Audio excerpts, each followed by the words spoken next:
Maswerteng tanghali po mga ka-STL. Narito na po ang resulta ng STL Batangas. Pa sa araw na to, first draw, November 26, 2025. Araw ng Miyerkules. Naway ang mga natayan niyo pong mga numero kanina ay manalo nawa ngayong tanghaling ito, 12 PM. Kaya kunin niyo na po ang inyong mga ticket. Narito na po ang resulta.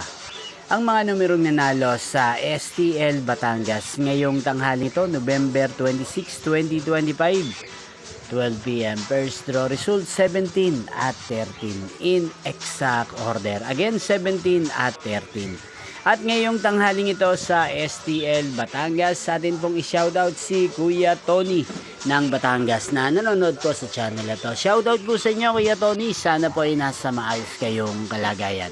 At sa lahat po ng mga taga Batangas, shoutout po sa inyo. Inyo pong napanood ang resulta ng STL Batangas. Magkita-kita pong muli tayo mamayang 4:30 PM.